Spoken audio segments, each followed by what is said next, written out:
Hi friends, welcome back to our channel Harini Rihan 2023. అందరూ ఎలా ఉన్నారు? బాగున్నారా? నేనైతే చాలా బాగున్నానండి. సో ఇప్పుడు టైం వచ్చేసి అయితే 8:30 అవుతుంది. నేను ఆల్రెడీ ఫ్రెష్ అప్ అయితే అయిపోయినా. సో అలాగే మన బ్లాగ్ అయితే కంటిన్యూ అవుతుంది, చూసేయండి. సో చాయ్ అయితే పెట్టేసిన మార్నింగే. నెక్స్ట్ వచ్చేసి బాసాలు కూడా తోమేసిన, అదే మీకు చూపిస్తున్నాను అనమాట. సో ఇదన్నమాట మార్నింగ్ అయితే. ఇవాళ బ్రేక్ఫాస్ట్ అయితే ఏం చేయలేదు, పొద్దున అన్నం ఉంటే అదే మరలేసుకొని అయితే తిన్నాము. సో ఇదైతే ఆఫ్టర్నూన్ కర్రీ కోసం అయితే స్టవ్ వెలిగించి కడాయి పెట్టుకొని ఆయిల్ వేసుకున్నా, అందులో ఆవాలు జీలకర్ర అయితే వేసుకున్నా. సో అవి కూడా వేగిన తర్వాత పచ్చిమిర్చి, ఆనియన్, కరివేపాకు, అలాగే అల్లం వెల్లుల్లి పేస్ట్ కూడా వేసుకున్నా. ఆ క్లిప్ అయితే మిస్ అయింది. సో నెక్స్ట్ వచ్చేసి అవి వేగిన తర్వాత పసుపు వేసుకొని కొంచెం కలిపి తర్వాత టమాటో ముక్కలు వేసుకొని ఇలా కొంచెం స్ప్రెడ్ చేసేసి దానిపైన ఉప్పు అయితే వేసేసుకొని మూత పెట్టుకోవాలి. ఇలా చేయడం వల్ల టమాటాలు అన్నవి తొందరగా అయితే మగ్గిపోతాయి. మీరు చూడండి, కలుపుతుంటూనే అర్థమైపోతుంది ఎంత మంచిగా మగ్గిపోయినాయో. సో అవి మంచిగా మగ్గిపోయినాయి కదా. తర్వాత అందులోకి ఇవైతే బేల్ అంటామండి మేము, అంటే స్ప్రౌట్స్ అన్నమాట, అన్ని రకాలవి. సో అవైతే వేసేసి ఒక 2 minutes పాటు అయితే మంచిగా వేయించుకోవాలి ఆయిల్లోనే. తర్వాత తగినన్ని వాటర్ అయితే పోసేసుకోవాలి. ఇదే ప్రాసెస్ మనము తగినంత ఉప్పు కూడా వేసుకోవాలి. ఇదే ప్రాసెస్ మనము కుక్కర్లో చేసినట్టయితే 3 whistles తోటే కర్రీ సూపర్ అవుతుంది. కాకపోతే నా కుక్కర్కి హోల్ పడ్డాయిగా, అది ఇంకా వేయించుకరాలేదు కాబట్టి ఇదైతే లేట్ అయింది. సో కూర అయితే ఉడికిపోయింది.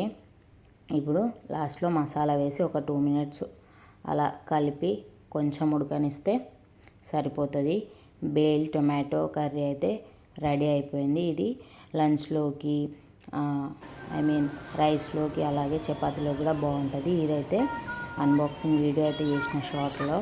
అదైతే మొబైల్ అండి, రెడ్మీ నోట్ 13 Pro అనమాట. సో నెక్స్ట్ ఈవినింగ్ వచ్చేసి వాటర్ వచ్చినాయి. వాటర్ అయితే పట్టేసిన, బాటిల్స్లో పట్టి ట్రాలీలో అయితే పెట్టేసిన. సో నెక్స్ట్ ఇంకా బాసాలు ఉన్నాయి, అవి నైట్ తోముకోవాలి. అలాగే బిందెలో కూడా వాటర్ పట్టేసిన. నెక్స్ట్ నైట్ డిన్నర్ కోసం అని చపాతీ అని చెప్పిన కదా. సో చపాతీ కోసం కావాల్సినంత పిండి తీసుకొని అందులో అయితే చిటికెడు ఉప్పు అయితే వేసుకొని కలుపుకున్న. తర్వాత కొద్దిగా వాటర్ పోసుకుంటూ పిండిని అయితే మంచిగా కలుపుకోవాలి. సో అట్లా కలుపుకున్న తర్వాత ఇలా ముద్ద అయిన తర్వాత కావాల్సినంత ఆయిల్ యాడ్ చేసుకొని మంచిగా మెత్తగా అయితే కలుపుకోవాలి. ఎంతసేపు కలుపుకుంటే అంత స్మూత్ అయితే అవుతుంది పిండి. చపాతీ కూడా చాలా బాగుంటుంది. చూడండి ఎంత స్మూత్గా ఉందో. సో నెక్స్ట్ వచ్చేసి మంచిగా కిచెన్ టాప్ని అయితే మంచిగా క్లీన్ చేసుకొని దానిపైనే మళ్ళీ ఒకసారి మంచిగా అయితే కలుపుకుంటున్నా. తర్వాత దాన్ని ఒక పెద్ద రోల్ చేసేసి వాటిని అయితే పీసెస్ కింద అయితే చేసుకుంటా. ప్లీజ్ మన ఛానల్ని ఫస్ట్ చూస్తున్న వాళ్ళైతే సబ్స్క్రైబ్ చేసుకోండి.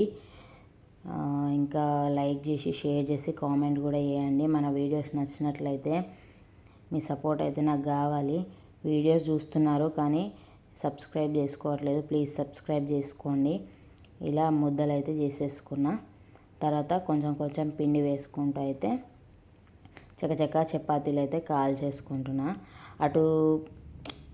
ఇటు చపాతీలు దాల్చుకుంటూ చేసుకుంటే ఈజీ అయిపోతుంది. కాకపోతే నా స్టవ్ అటు సైడ్ ఉండడం వల్ల నాకు అటు ప్లేస్ లేదు, సో ఇబ్బంది అవుతుంది. అందుకని చెప్పేసి ఒకటేసారి అన్నీ రోల్ చేసేసుకొని తర్వాత అయితే కాల్చుకుంటాను అన్నమాట.